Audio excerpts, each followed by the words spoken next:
आश्रमातच राहायचंय. माझं जे काय असेल ते मी आश्रमात देणार आणि शेवटपर्यंत टोकापर्यंत मी आश्रमात राहणार. मला सांभाळते, औषध गोळ्या देते, मला घरची आठवण येत नाही. नमस्ते.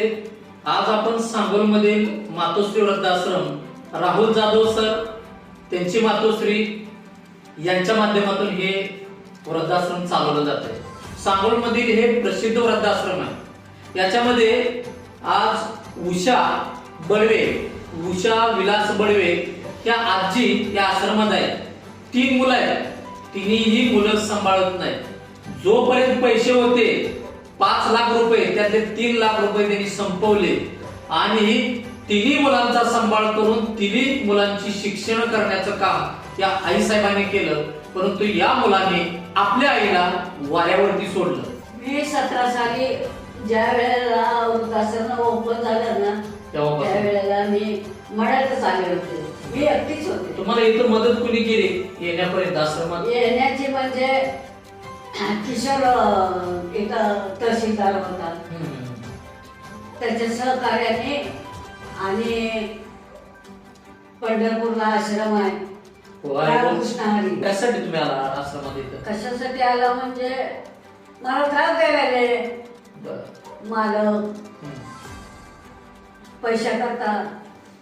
माझे पैसे म्हणजे घरात सोनं चांदी भांडे कुंडे मोडून आई वडिलांनी दिलेले ते पैसे आहे. 5 लाख होते.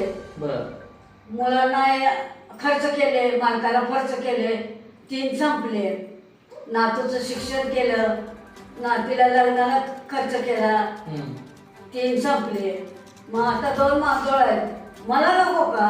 म्हणजे तुमच्या नावावर आता 2 लाख रुपये आहेत. हा, कुठे बँकेत आहेत का? इथं आणलेत मी. 4-6 दिवस झाले सांगोला बँकेत आणले. बँकेत आणले. तुम्हाला मुलं किती आहेत? मला 3 मुलं आहेत. 3 मुलं आहेत. मग थोरला धाकटा किंवा मधला कोणच सांभाळत नाही का? थोरला पुण्याला आहे. बर. संभाळतो म्हणला. त्याची परिस्थिती खूप बेकार होती. बर. मी खर्च केलं, त्याच्या मुलाचं शिक्षण दोघे कॉलेजला केलं. ते आता जपानला गेला, परदेशात गेला आणि त्याचं आता चांगलं झालं, व्यवस्थिशीर आहे. पण पुण्यात राहतो. पुण्यात दगदगीचं जीवन तो नेत नाही, मी जात.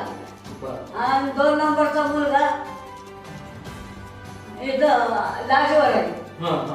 प्रभू लाज म्हणून आहे तिथं काम करतो कामाला. आणि त्याच्यापाशी वडील आहे. त्याची आई वडील इथले कमलापूरचे. कोणाचे? मधल्या सुनाचे. ते सारखे नेहमी येतेच जाते, नेहमी येतेच जाते त्यांच्याकडे. आणि सासू सासऱ्याला तो बघतोय बऱ्यापैकी. सासू सासरे नेहमी येते. वडील जवळ आहेत. त्यामुळं ती म्हणतो मी वडिलाला आईला दोघाला सांभाळू शकत नाही. वडिलाला सांभाळतोय? सांभाळतो की आता असंच चाललंय. आता कसं काय? त्यांना त्रास देत नाहीत का तुमच्या मालकांना? सुनाचं ते जरा खटकत. आणि मग मला नाही, धाकटा मुलगाची सोय नाही. पैसे सारखे त्याला दिले, संपले. म्हणजे पुन्हा त्याची बायको म्हणली पैसे संपले, जावं तुम्ही आता, मला होत नाही म्हणते. पण ती त्याची म्हणल्यावर मी कुठे जाणार? माझे पैसे संपल्यावर मी काय करणार? म्हणून मला मुलांचेच राहायचं नाही. मला इथं हेच आई वडील आणि हेच मुलगा मला इथं मिळाले. देवाच्या दयेने आशीर्वादाने मला खूप मातोश्रीने संगोपन केलं. म्हणजे तुम्हाला सांगोलच्या मातोश्री वृद्धाश्रमात एकदम व्यवस्थित वाटतंय, सांभाळते तिथं. मग इथं चांगलं आहे. हो. तुम्हाला घरी गेलं का टेन्शन येतं? तुम्हाला मारहाण वगैरे असं काय करतात? घरी गेला त्रास होतो, दगदग होती. ती सून काय म्हणते, ती सून काय म्हणते, ती आलीच नाही. मला एवढं दिलं, तिला तितकं दिलं, मला दिलंच नाही. डोक्याला ताप. म्हणजे आता थोरला मुलगा जपानला आहे? थोरला मुलगा नाही, पुण्यात आहे. पाठशाळा आहे ना पुण्याला. पाठशाळेत मुलांचं शिक्षण आहे.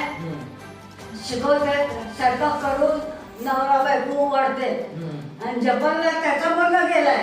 जपानला गेला त्याचा मुलगा. आता- नातू म्हणजे तुमचा नातू गेलाय. नातू नातू नातू शिक्षण मग केलं. ते नातू वगैरे विचारत नाहीत का माझी आजी कुठं आहे काय असं? नातू समोर आले त्यावेळेला होता नातू. बरं. त्याला सगळी कंडिशन माहितीये हा. आणि तो लहान पण आहे, जास्त मोठा नाही, त्याला समजत नाही अजून. लहान आहे, समजतंय. हम्म. आता एवढं मोठा नाही. तुमच्यावर प्रेम करतात का नातवंड वगैरे तुमच्यामध्ये? हा आणि तो नातवंड एक नात भावाच्या घरी गेली.